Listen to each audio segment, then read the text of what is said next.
I'm going to be linking every single Pokemon game available on the Nintendo Switch and Switch 2 on this tier list, starting with Pokemon Let's Go Eevee.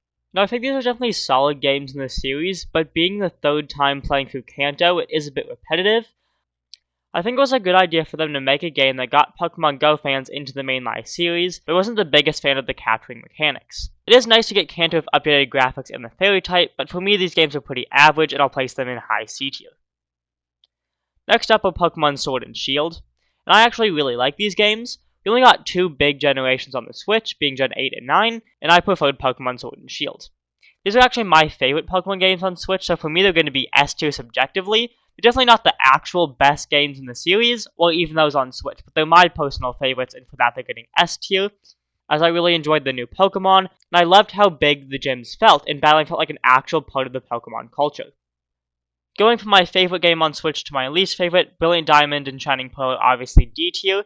They're definitely not bad games, but as remakes, they didn't add enough to stand out from the originals. The Underground was cool, but overall I wasn't a big fan of the art style, and I liked the other regions more than Sinnoh. Pokemon Legends Arceus is definitely an amazing game. Getting something new from the series was great. These games definitely belong in S tier, as they were a lot of people's favorites, and although they're personally only my second favorite behind Pokemon Sword and Shield, they are without a doubt the best Pokemon games we have on Switch. Pokemon Scarlet and Violet, I did enjoy the story to these games, however I prefer the linear routes more than the large open area. Also, playing these on Switch, there were a lot of performance issues, and for that I'm going to have to put these games in B tier.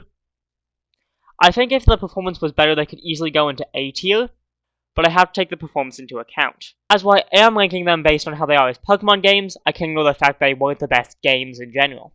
Our newest mainline game, Pokemon Legends ZA, I'm also going to put in B tier, but I'm going to put it ahead of Pokemon Violet and Scarlet.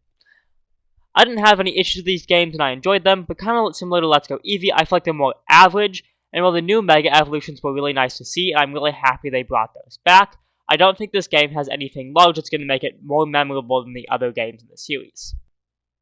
Starting the spin-off games of Pokemon Tournament DX, I'm going to put this game in C tier. I think for what it is, it's a really good game, but the battles do get repetitive. I liked how there was at least some sort of story, but most of it is just entering different tournaments and repeating the same thing over and over again. It is nice that you can play with your friends with couch co-op or online play, but that's the main reason for playing this game, and the actual game itself is a little bit lacking. Pokemon Mystery Dungeon I'm going to put in B tier. I actually had a hard time getting into this game as I found the beginning to be a little grindy, and there weren't as many features as the newer Pokemon games with the candies. But I think it is definitely a good game with a good story though, just with the other Pokemon games more. I'm going to put New Pokemon Snap in A tier. I think as far as Pokemon spin-offs go, this is near the top of the list. I think this game is absolutely gorgeous with its art, and it's nice to kind of sit back and relax and take pictures of Pokemon. Going from one of the best spin-offs on the Switch to one of the worst, I'm also putting Detective Pikachu in D tier. This game is really easy, and the mysteries almost solve themselves, with the game just giving you too many hints, and it kind of takes away a lot of enjoyment from the game. So for that reason, I'm going to have to keep it in D tier. Pokopia, I do think belongs in S tier. For me, it is more of a high A tier, but this game is way better than any of us expected it to be, and it's one of the best games we have on Switch 2 right now. It's a perfect blend of Pokemon, Minecraft, and Animal Crossing, and this game has a lot of charm to it. For Pokemon Quest, I'm also going to put this in B tier. I really enjoyed playing this one. I played it on my phone, and collecting all 151 original Pokemon gave this game a lot of content, but overall I prefer the formats of some other games.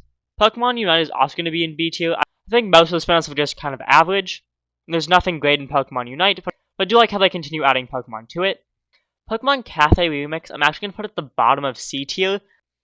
I'm just not that interested in puzzle games like it, and I think all of the other spin-off formats are better. Pokemon Friends I'm going to put in D tier. I haven't actually played this game, but since this one's $10 and some of the other Pokemon eShop spin-offs are free, I think this one has to go in D tier for that alone. Pokemon Champions, I'm going to put at the top of C tier. I don't think it's bad by any means, but for me it just feels like a worse version of Pokemon Showdown.